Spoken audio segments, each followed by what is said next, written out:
What if you could help others to find the power to heal themselves? Physically, emotionally, and spiritually. When I started teaching my classes, it was in 2002, and I was just doing the past life regressions and contacting the subconscious part. But then as the time went on and we found how powerful this was and what we could do with it, a lot of the students began saying, you know, advanced past life regression doesn't really tell what it's all about. This is so much more than that. We think you should change the name. So it was a few years ago we decided to change the name to Quantum Healing Hypnosis Technique. And this is the healing technique that we've now been teaching it, well, since 2002, that's 12 years. What if you could time travel with them? Visit mythical places or angelic realms, other worlds, other galaxies. Help others to speak to their higher selves. You can. Dolores has taught thousands of people from across the world how to use QHHT, and now you can learn her method by going directly to dolorescannon.com. And don't forget to mention the discount code MORETALKS.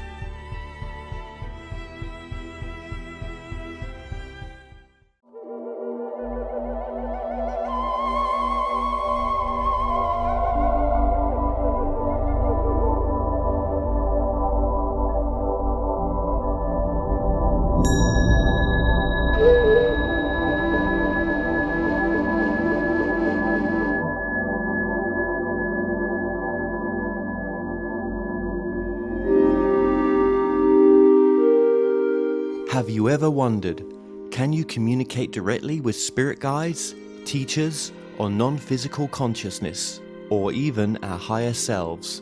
What would they tell us? My name is Kevin Moore, and since 2015, I started to practice a form of communication which is termed channeling. I have been interviewing experts on my talk show to find out, does life continue after we die? And can we communicate with those that have crossed over? With each expert I spoke to, they all had different ideas. Is there knowledge from the past which could be shared with the present moment? So I thought, why not just speak to the non-physical world directly through channelers around the world? And that's what I set out to do. They call us channelers. Will take the viewers on a journey into the phenomena known as channeling. And my main goal with this docuseries is to bring a new understanding and awareness to channeling by looking within ourselves and asking, is it truly possible that we can all use this innate ability?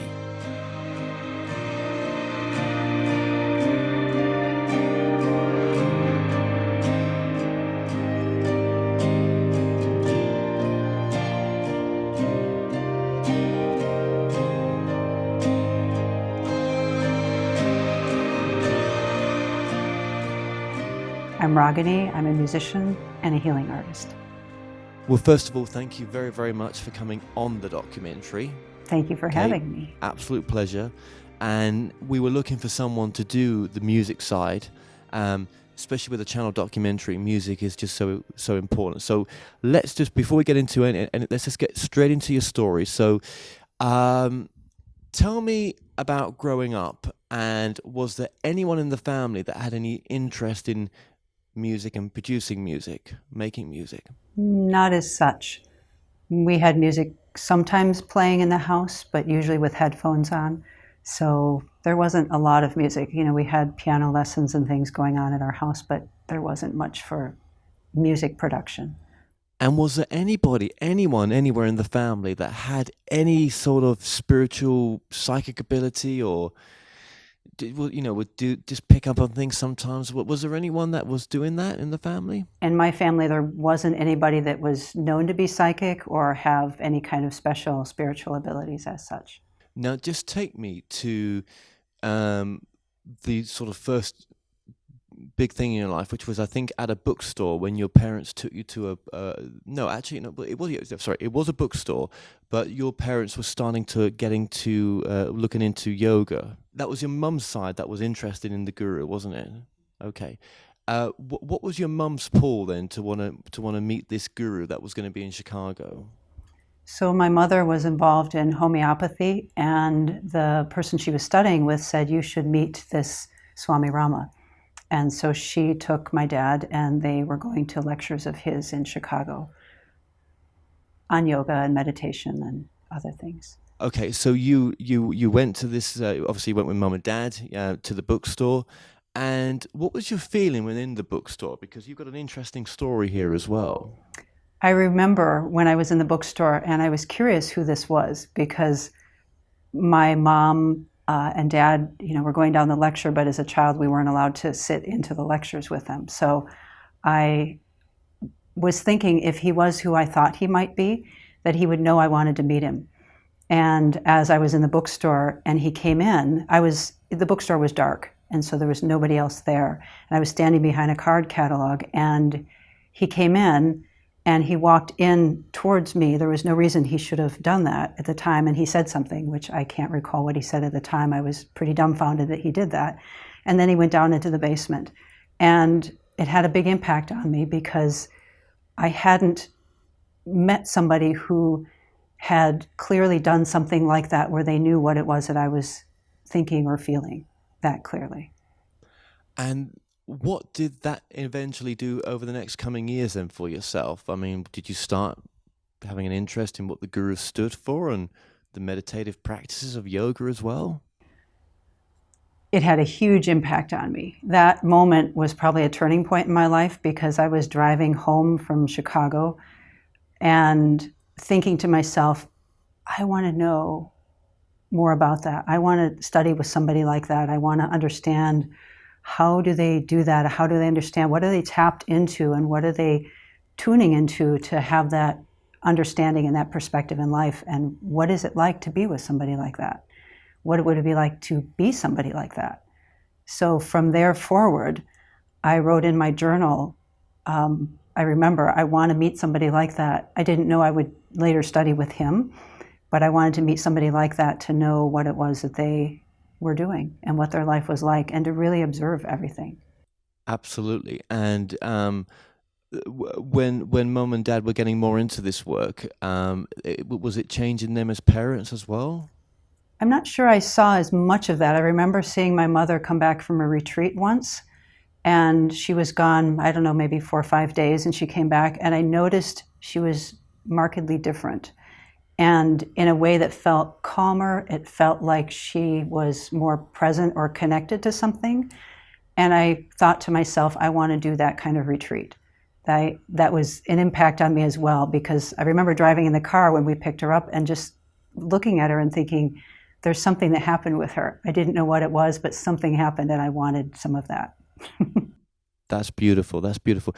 So was it at 16 you started practicing with meditation, or you was holding your own meditation groups? So I started practicing meditation when I was 16, and I thought it was such a good practice that I thought I should begin teaching it. I think it was around 18 maybe. I taught my first class for meditation in South Bend, Indiana, and had a couple of courses that I did on that. But I started practicing at 16, and I vowed on that day that I was beginning my practice that for the rest of my life I was going to have a morning and an evening practice no matter what. What did your friends think of you when going through that stage? They didn't know, but they did know that I would go to the ashram in the summer. For every summer for 9, 10, 11 years I went. And I remember they would tease me about going to a nunnery, or was I going to have my head shaved? And I used to think to myself, if they really knew what I was experiencing there, if they really knew what was happening there, they would want to come with me. They would want to be with me. But they would go to the beaches and the summer things and, do what kids did at that age. And I would go off to the ashram, and I loved it. Absolutely. Absolutely. So what was your career path at the time then? Sort of getting into your, mid to early 20s. I mean, were you studying at college, or did you go straight into some sort of form of work? And was this then a practice that you would do not as your main job?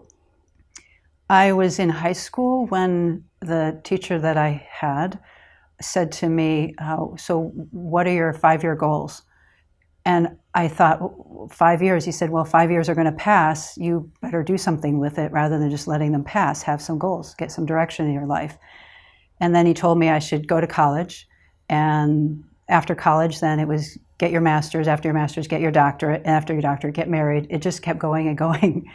And so there wasn't really a career trajectory at first, though I felt very drawn to the music. I didn't think that would be a career that would be a viable career. So I went into psychology, and that was the field I thought felt closest to the things that I wanted to do and offer. Yeah, and we'll get back to the psychology because that's an important part of your story, actually.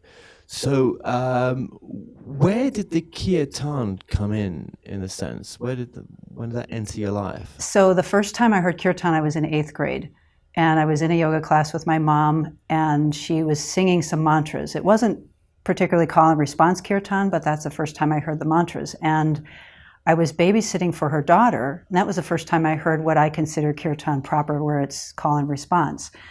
And I went into this little room in their home when I was babysitting her daughter, and there were maybe 3 or 4 people in the room, and they were doing this Kirtan, and I was transfixed. I was mesmerized, and I kept telling the little girl, no, let's go back into that room, because I wanted to hear more of the music. And on the way home, I asked the woman, what was that? And she would teach me some of the songs they were doing and tell me a little bit about, it was Kirtan and comes from the yoga field and that kind of thing. So it's kind of difficult. I mean, you've been doing this for all these years. We're going to get back into your story, but just let's explain what Kirtan is, and that's the difficult part. How do you explain Kirtan right now? The way I explain it is it rearranges your insides.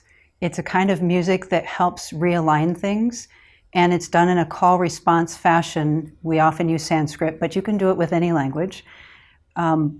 I think it's easier done with a language that is a universal kind of language, which I see Sanskrit as being because of vibration.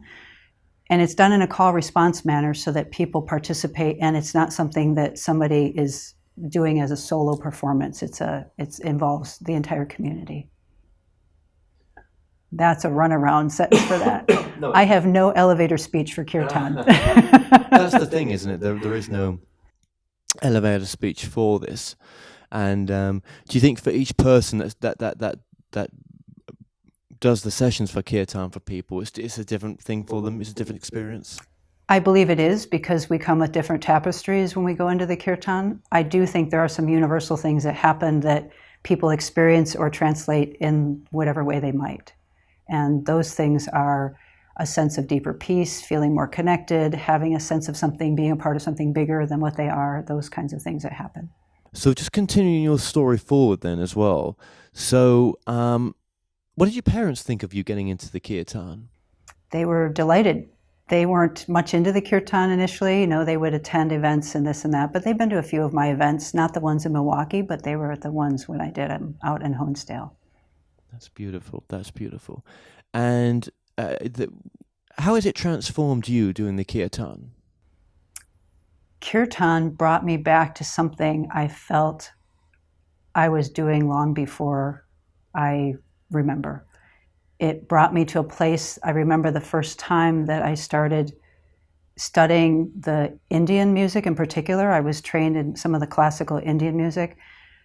And when I first heard that, it was like the lights went on. For years, I couldn't read Western music. When I'd play piano, I'd kind of look at it and I'd ask the teacher, can you play the song for me? Because I'd kind of memorize it by ear. I'd go home and try and figure it out.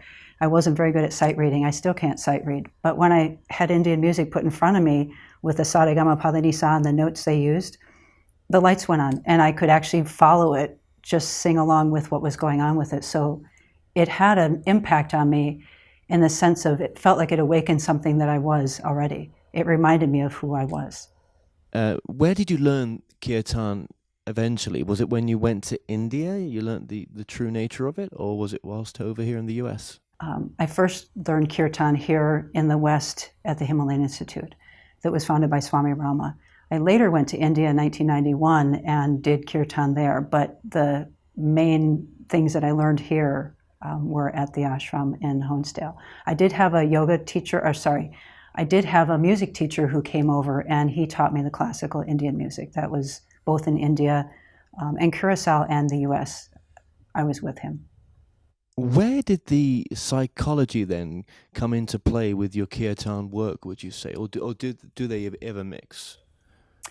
For me, the psychology, when I went to school, it was learning how the Westerners think about the mind.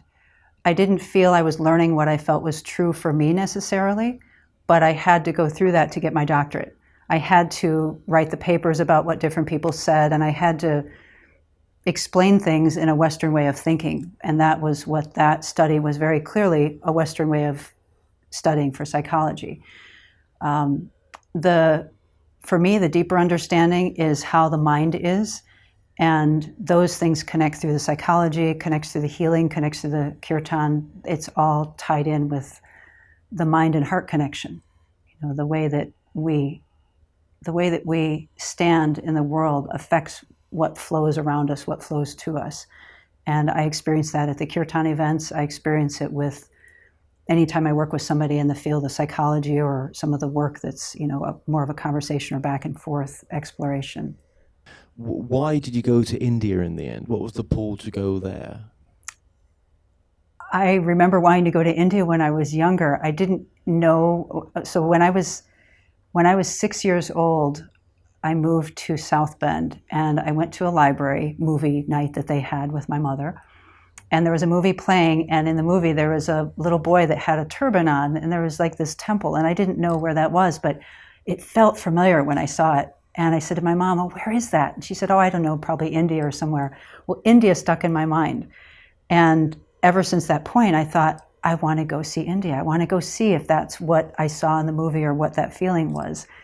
And I think I always had an image, a feeling that I would remember things when I went to India. So I purposefully didn't look at books or pictures or go to movies about India because I didn't want to feel like that was biasing what I was seeing when I would go there. So I didn't know much about India when I first went in 1991, and I was there for 7 months. But it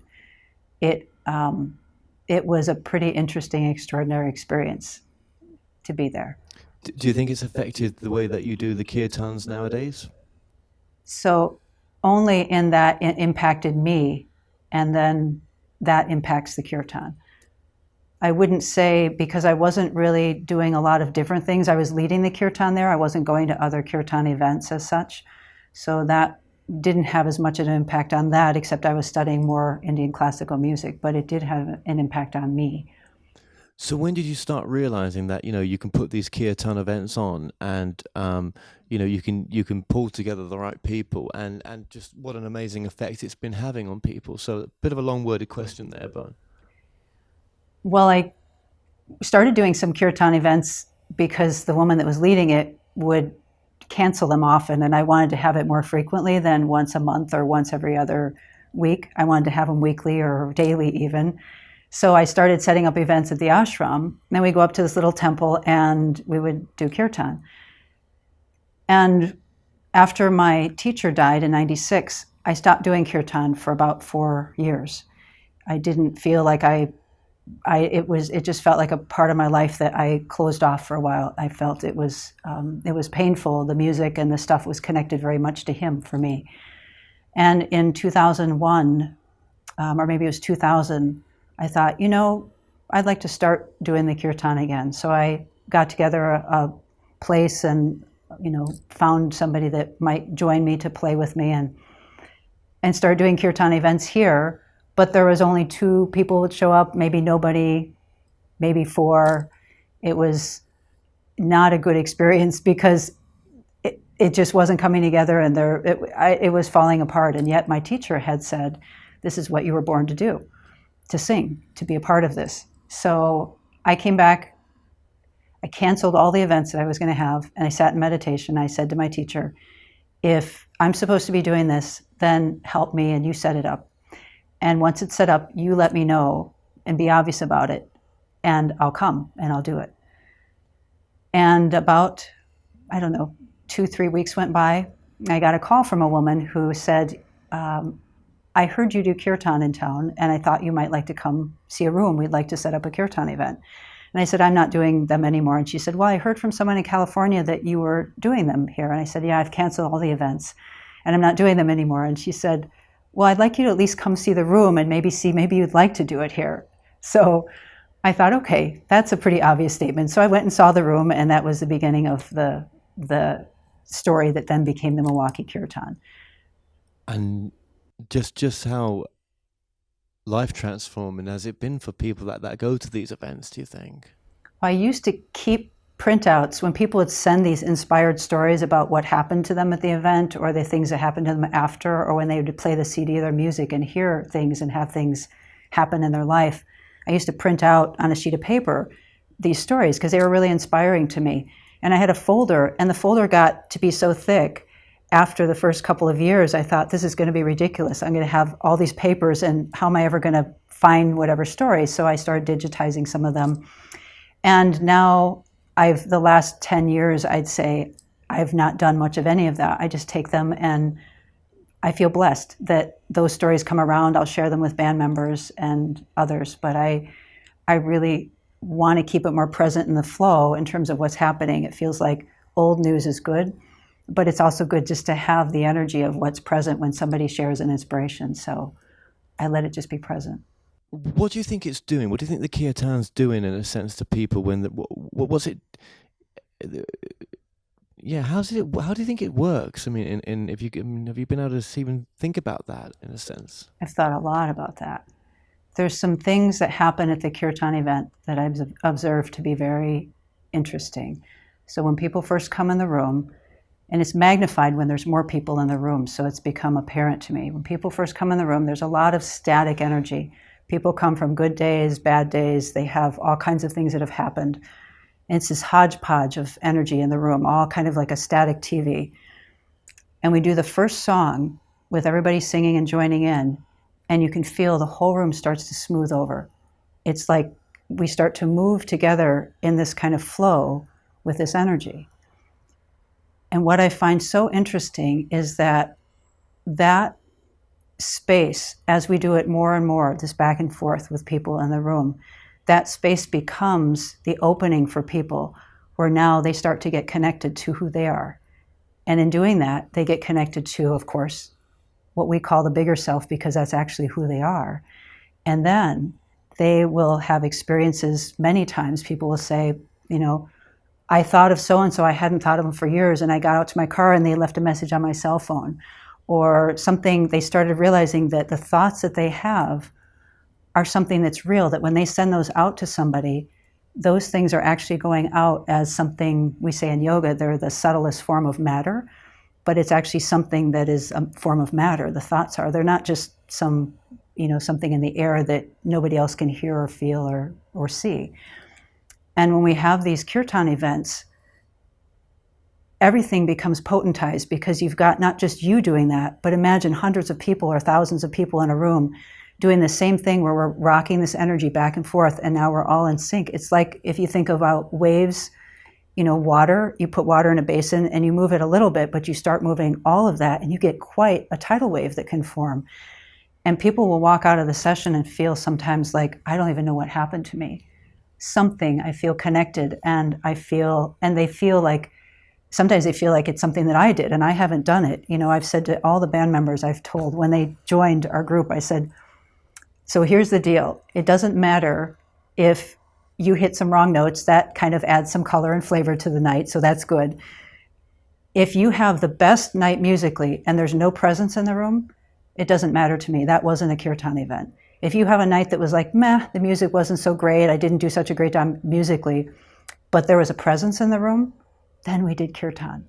I said, that to me is the essence of Kirtan, is when you can facilitate that presence to come into the room by having people link into that space, that stillness inside, and it opens up to all this other energy that's there. And then you feel the energy descend toward you as well from beyond. And that's the core for me of the Kirtan event. just to remind us, so what are the words? Where do the words come from? Well, they're not English, are they? We use Sanskrit words, and a lot of people will use English words or whatnot in their kirtan. Even people use Hebrew or other languages. But the Sanskrit is what I prefer because it's considered a universal language, meaning that it's a language of vibrations, so that the sound itself is what embodies the energy. So when people say with Sanskrit, well, isn't that Hindu about gods and goddesses? Yes, that's one way of seeing the level of understanding gods and goddesses, but what are gods and goddesses? If you dig a little deeper, those are energies. Those are energies that are in you and me. They run throughout this world, and if we truly feel we're connected to everything that's happening around us, that we're part of each other, that energy is what is embodied in the language of Sanskrit. And for me, when we chant with that sound of Sanskrit, that's part of what I think magnifies the experience of kirtan.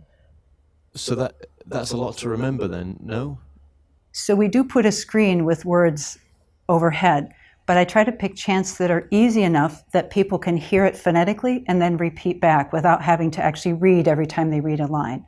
Because I find that once they start getting into it, as much as the language is part of it or the vibration, the back and forth and being able to just let go of that space of trying to think about what you're doing is part of what gets them into that space where it opens up suddenly and they realize, wow.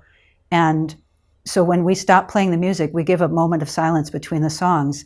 That's where I think people really feel stuff because they're doing this energy with the back and forth of kirtan. And then we stop playing and there's stillness.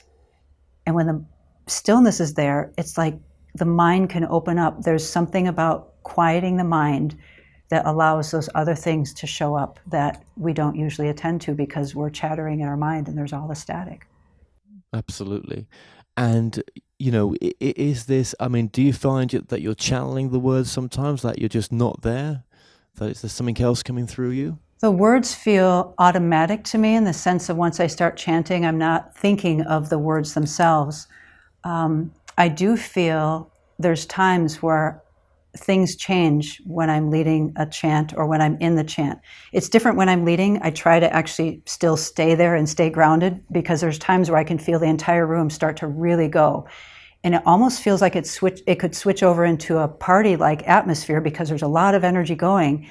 And at that time when I feel that, I completely lock myself into like a real grounded place and I'll just hold that and hold it because I want it to feel like a freight train. Like if you're going fast in your car and you're going in fifth gear and you suddenly switch it back to second gear, you got a lot of power in that energy, in that engine. The same thing with kirtan. If you're going faster and faster and people get up and it becomes a party, it becomes dissipated. And so from the tradition that I come from or the way that I understand it and experience it, if we can feel that power go up in the energy in the room and still stay grounded with it, it's like it charges ourselves. And people aren't used to practicing how to charge their own energy and how to hold that without the holes kind of leaking out every which way. But if we can do that, it magnifies the experience and revitalizes you. Absolutely. So would you say this is another way of people connecting to that greater aspect of themselves? Some people channel, some people they may have a regression session, to speak to that greater self.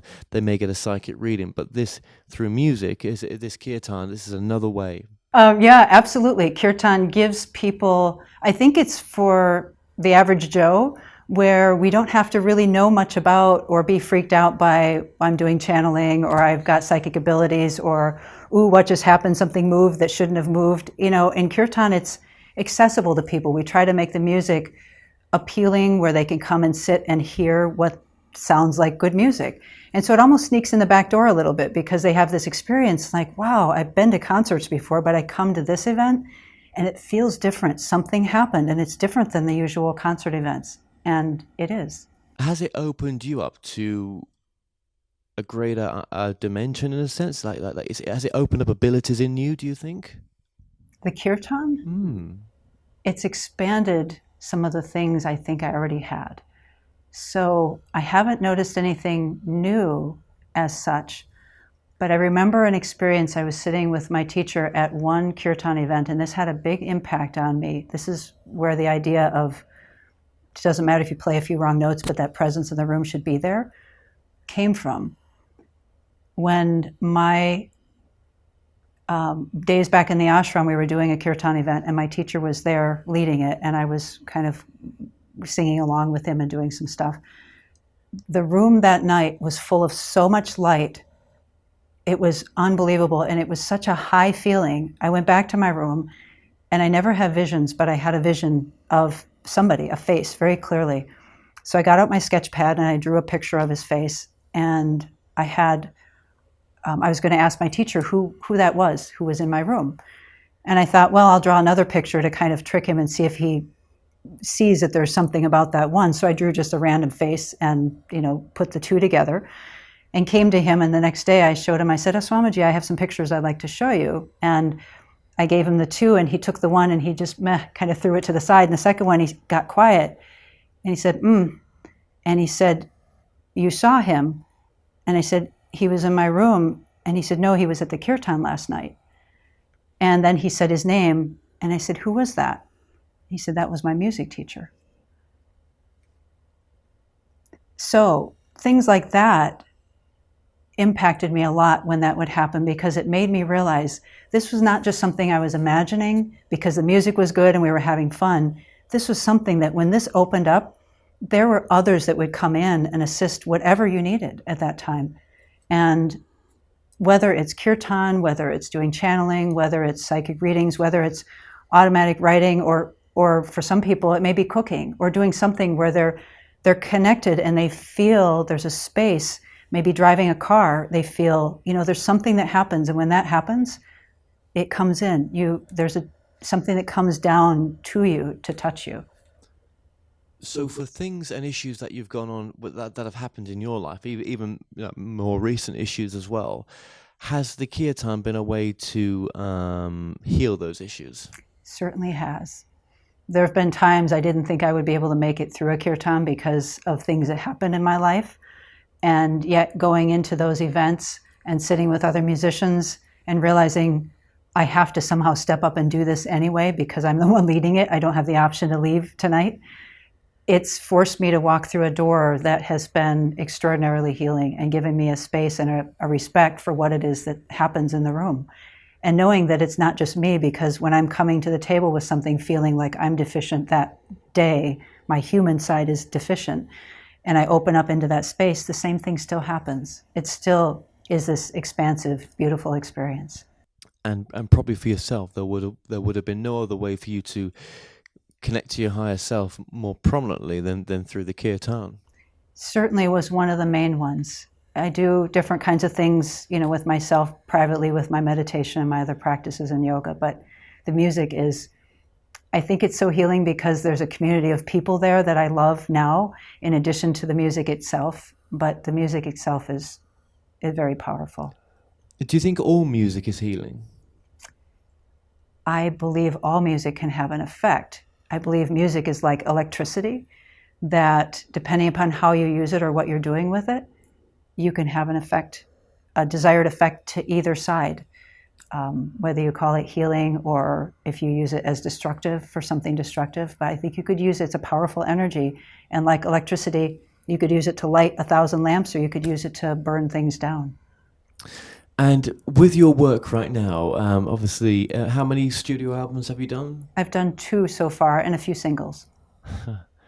And again, was there any sort of hindsight on that as you started to progress into Kirtan, or does that sort of just come to you as these things do? Or? In terms of doing an album? Yeah.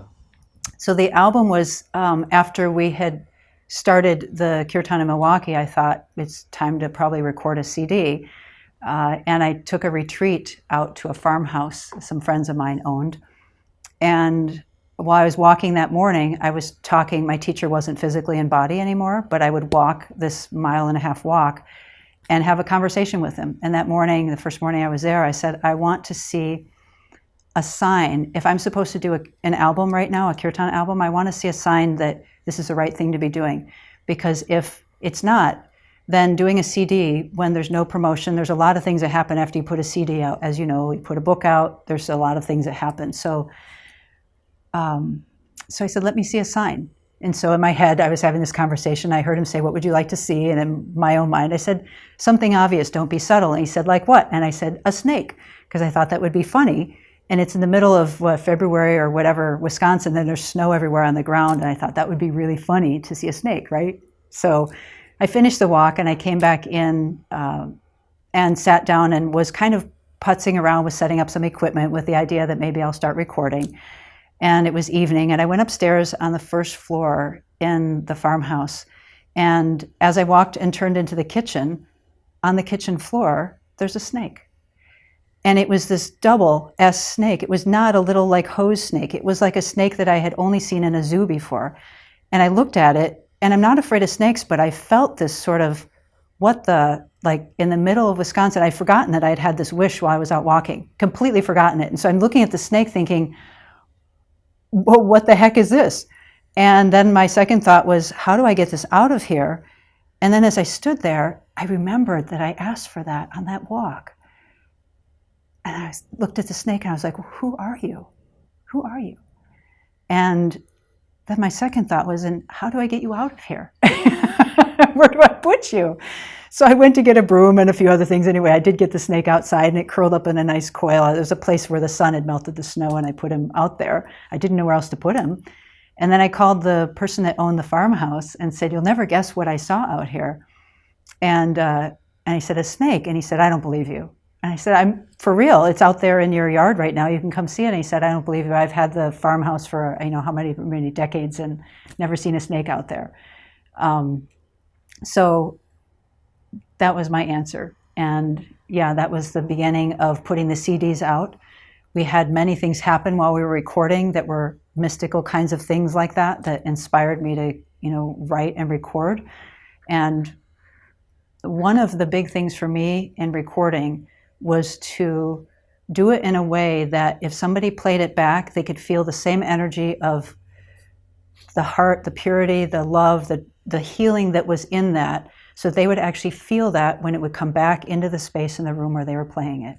And that's been my intent with everything I've ever produced, is to make it with that clarity that when it plays back, it's not just some album that's going to be great, you listen to it a few times, but it can eternally give people that reconnection. Absolutely. And what do you think there's an evolution of the Kirtan? Because obviously with your music, on one of your tracks you've mixed R&B with Kirtan, and there'll be other tracks that you're going to put rap with Kirtan. Is that allowed? No.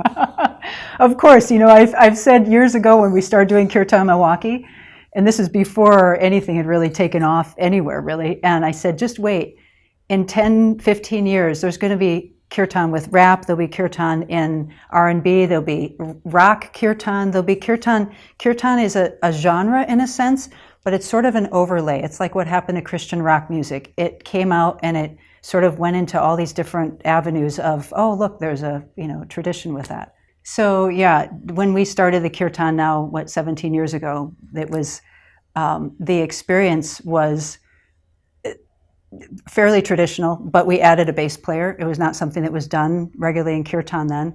And I had said to people, well, just wait, down the road, 10 years or so, there's going to be Kirtan with rap, Kirtan with rock, Kirtan in R&B. You'll see it through all the genres of music. So I think the key is really the feeling of music, and different people have a different background. Some people come from an R&B background and that speaks to them, so they add that into their music, or they come from something that might be, very sweet sort of singer-songwriter style, and they'll add that into the music. And I think all of it is all good. It all adds into that experience, that call and response back and forth with people. And it, when I've coached people, I've told them, just be authentic with wherever you come from, whether it's Native American background or it's Christian tradition or whatever. Use whatever words, use whatever phrases, use the music that fits and is authentic to you so that you can deliver all of that to them. There was another question I had there, actually. There was another one in regards to Kirtan. Does it? Well, I suppose there is a set way of doing Kirtan in some respects. If you went to, someone that's been doing it for a long time, we have to use the right instruments. I'm guessing that's what I'm saying. There's the right instruments to use. Is that? Well, traditionally in India, the Kirtan was led with the tampura, the harmonium, and the tabla. Those are kind of the classic, and the kartals, the finger cymbals. Different groups have done different things with them in terms of taking that and now adding bass, adding guitar, adding Western instruments, hearing whatever instrument might be, whether it's oboe or flute or violin or anything. Because in India, there's other instruments they would use as well. What I notice happening now is it's become rich with all the things that other music would have is now added into that kirtan experience. So there is, in my mind, there's a traditional thread that runs through where you have a singer call it out, and there's a group then that calls it back, and there's this back and forth. And aside from that, you could do anything you wanted in a sense. I mean, you could take out all the instruments and just have it go a cappella, but it's that back and forth, that's the core for me. And when we started looking at writing some things that would help define it for the West back in when the internet was first coming out, and there was a new web, and it was like, wow, we can put things out there and define it and have it go out into the world. I defined some paragraphs that we've put into our CDs and stuff, and I know a lot of people have used them on their sites now, where it says that kirtan is, it involves a lot of instruments, but the main connection is to the heart, and that there's not any one way of doing it, but it's a universal kind of experience, and there's no experience that's needed as such. Have you ever asked where this passion comes from? Like, have you ever questioned it to yourself, like, what's coming through me to want to do this music? What aspect of me is coming through? For the kirtan, I sometimes feel like there's someone else singing me. And because I would not have said, and I still don't really call myself a singer, I know that sounds strange. I've said I'm a chanter. But when we start doing the music, there's times, and I've challenged myself to, each time we do a song, to do it slightly differently, to have a different variation I've never come up with before. And I never can think of it before, but once the music starts going, it's like I can almost hear somebody else singing with me, and then I'll sing what I'm hearing. And much like when recording happens, and I say that's, I've often thought of musicians as being ones that they just are vessels or channels for things coming through, because what they hear in their mind, I feel, where is that coming from? Something else? Or is it something that you've created yourself? And so as it comes through, many times I'll say or sing or play what it is I'm actually just hearing coming through me. And it's not me creating it, it's what I'm hearing coming through. Well, would you, being a musician then, would you say it's, your truth that most musicians are channeling? I believe that's true. I believe when musicians, and I'd say, and maybe I'd say good musicians, I mean, they don't have to be, not that they have the notes, but when they're actually in a place that they're doing what I consider a pure or open music, that I believe they are. I believe they're connected into something else. It's where ideas come from. It's where inspirations come from. It's where, you hear people like Michael Jackson and Prince, and people talk about something just was downloaded to me, or something came through, or it was like it dropped into me. Those are where the true creativity comes from. And I think it's in us, but it's also bigger than us. And have you ever tapped into that place to say, well, come on, show me a sign. Where is this coming from? What past life is this? Well, it's interesting, because if we leave this time-space reality, the idea of past life is unclear which was before or after this one. There's no sense of time. So to say which one is it from doesn't seem as relevant to me as, oh, there it is. That's also a part of what my tapestry is right now. Because I feel like it's linear here. I feel like it's linear here, talking about past lives and what we've had and what we remember and what's here. But I've also had the experience that in this life, I feel like I'm reliving things that I've done before, and it's felt like this life has been a do-over in some interesting way. Like I'm coming back and sort of reliving a piece of something that was not fully in the way that it is now the last time that I did this. How many times do you think you've done it? I don't know, but it feels like at least once. Would you be surprised if it was more than once? I wouldn't. Why this life? Do you think that feeling that you keep coming back? What do you think is significant about this particular time? This time, I think it's to learn about music and love both. Do you think we got it wrong last time? No. It's to do it a little differently and see how that turns out. Have you spoken about that before, that aspect? I haven't. Have you spoken about it to anyone? I haven't. No, I have. There's one person. It's a woman who's a friend of mine who I met because she came into my office. Actually, I met her because she called my office and said, these interesting things are happening to me. And I've been to doctors and shamans and I don't know what's happening and I think maybe you can help me. And she said, and they're spiritual things. And I lit up and I said, I can't wait to see you. And she came into my office and we became fast friends after that point. And we now meet and get together and we talk about things that are beyond most anything else I've talked about. Do you ever have any deja vu when you're on a stage and you're like, I think I've done this before? Many times. Many times. And that deja vu feeling sometimes feels like I get glimpses of something more. And by that I mean many times when, so if I think about things that feel like past lives to me, and people will say, well, how do you know they're past lives? And I'll say, well, it's the only way that explains some things. It's the best way I have to explain how it is that I know things that I've known and how we come with a blueprint in this life that's not a clean slate. And so when I sit and I have a deja vu feeling or something that feels like that at a kirtan or anywhere for that matter, sometimes I like to catch those points and then expand on them because then I can see more of what's around it. Do you think that you're able to have that feeling that you've lived this before many times or even more than once because heading the kirtan, it's a higher frequency, or it's some sort of higher, there's something different about what you do compared to the rest of the band members? That's interesting. It just took my thought somewhere else. I've never thought of it that way. It's interesting. I feel that we're all part of leading our own life in that way, but there's something extraordinary about sitting in a large group of people and feeling the energy of everybody coming together.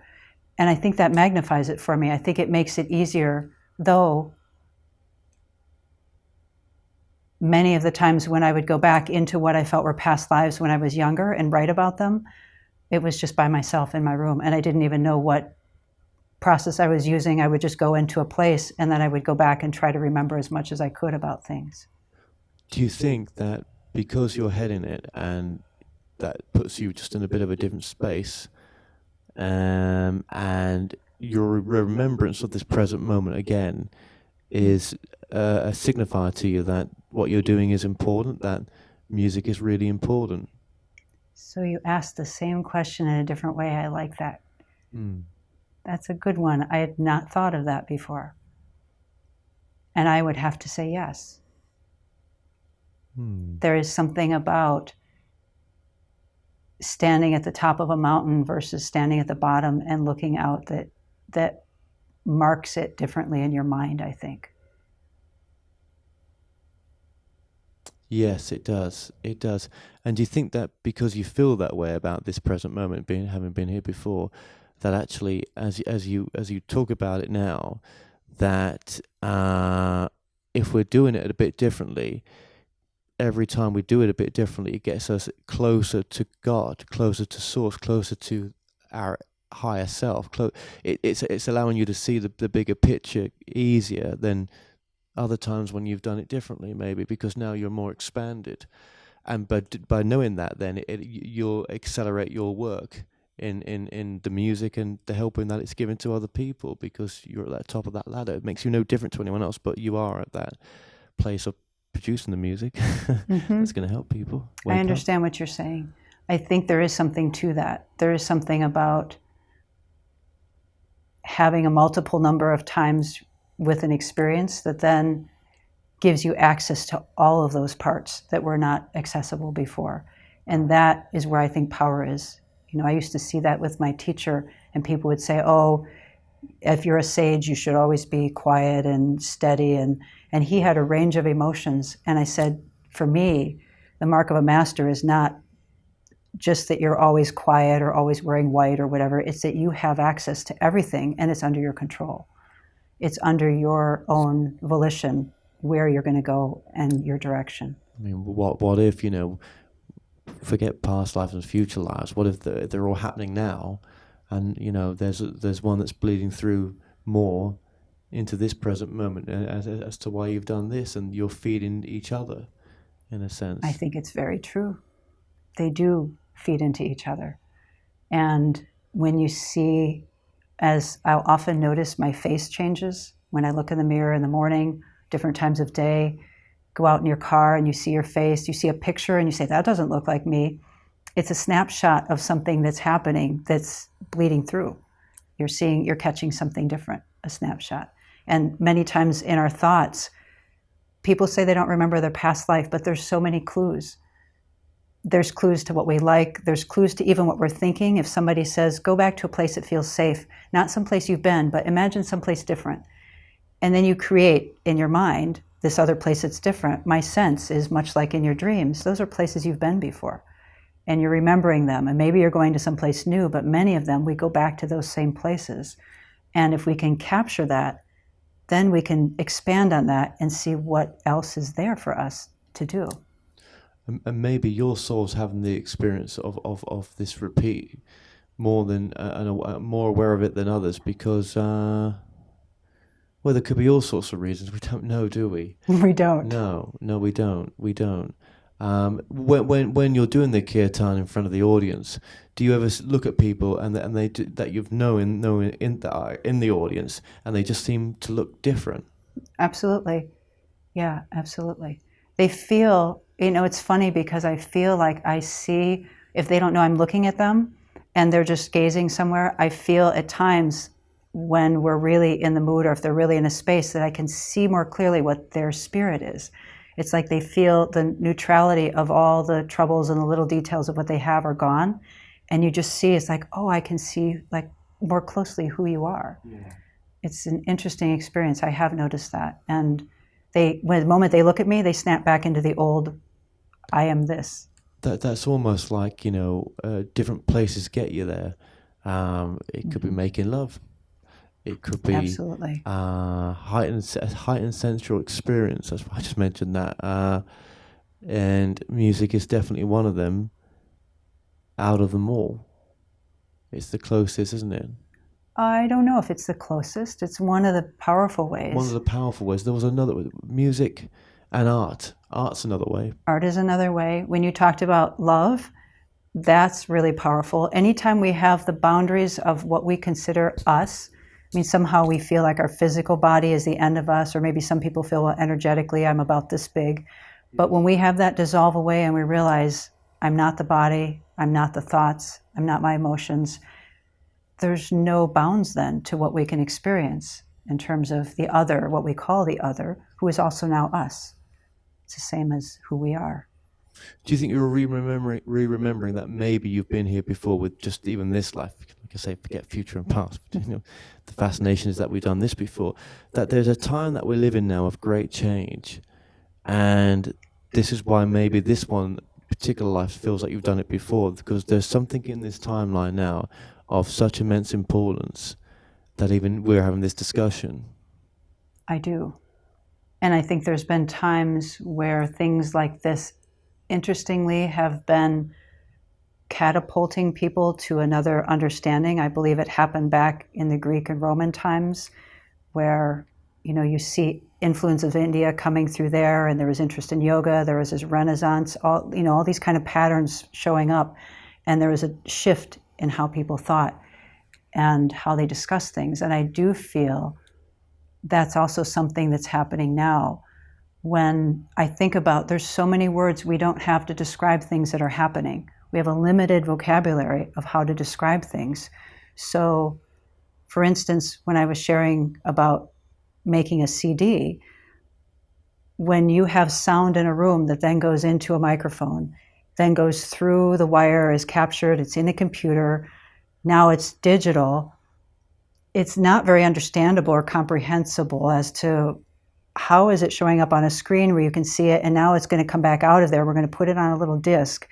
a little flat thing that it's going to have everything exactly as we played it, as we made it. And now when you play that, and you play it, and it goes back into the air, there's no word to describe what is that process where you're taking it back into the air. There could be nuances of words that could describe a lot of things energetically that we don't have. And so I feel an understanding, or the idea of, for lack of a better word, telepathy or communicating with people and not having boundaries is one of the things that we're shifting toward. And cell phones are a good, let me back up before I say that. So let's say if I were to give you a little square thing and just say, here, you can talk into this and I'll go down the hall and I'll be able to hear you. In fact, I'll drive to the next city and you can talk right into that little space and I'll hear you. That's pretty phenomenal when you think of that. And you think, my voice is going into this little thing. It's not connected to anything. And that's somehow sending it out into the air differently than my voice did. And it's being picked up somewhere exactly where I sent it to and translated exactly as I do it, almost in real time. It's like we're being able to practice this telepathy with each other. So what you're saying there is, okay, so we may scientifically say, well, that's the electromagnetic spectrum, that's allowing that transmission, but we can never see it. So it's the trust in the unseen that it's just, we just take for granted that it's there, don't we? Well, here's what's interesting. So I was presenting this down in Mexico at one of the seminars, and there was a guy in there that says, I'm working the cell phone industry, and so I was like, okay, so explain, how does it work? And he said, it's magic. And what's funny about that is that there's a point where technology, we try things, and oh, it worked. How did that work? I don't know. It must have been this or this or this. But why did it work? Why did that sound go from our mouth into there where it can now be recorded? We can conceive about how it would actually be translated into waveforms or things on a record, or even waveforms on a computer. But truly, is there a way to understand? It's like there's a little quantum shifts and discoveries that we have that we now take for granted that are part of it happening every time it happens. So therefore, really, whatever this is that you're doing with the kirtan and the healing that it's given, it can never be proven, can it? God's not going to be found in a laboratory, or nor in a hadron collider. So we just have to trust and know that actually, there's this unforeseen, unspeakableness of who we truly are that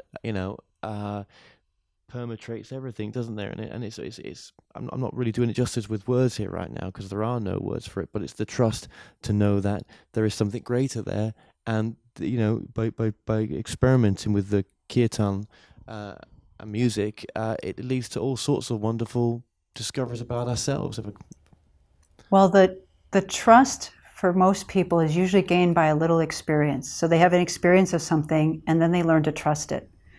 And so what they're experiencing is a subjective experience of something inside, something that feels like it's spirit or divine, or they feel a connection.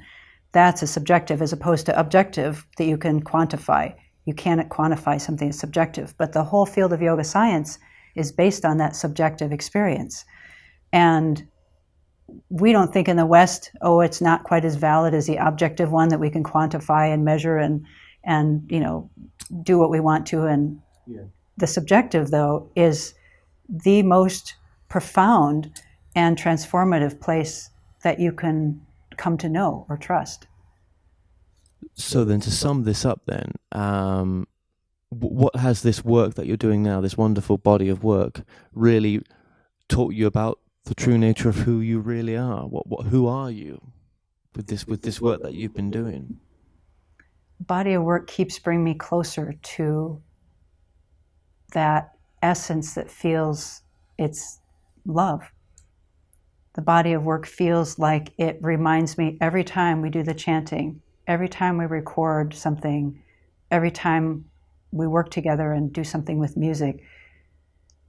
The essence, the bottom note of all of that is it's love. It truly is. Okay. I could say one more thing, because that love, I know one thing that one of my friends, Dr. BUEGEL, has often said is that overwhelming power of unconditional love and compassion is the one and only thing that can transform. And that's coming from the music as well. Yes, so let me say it because that probably we don't want to include on the tape, but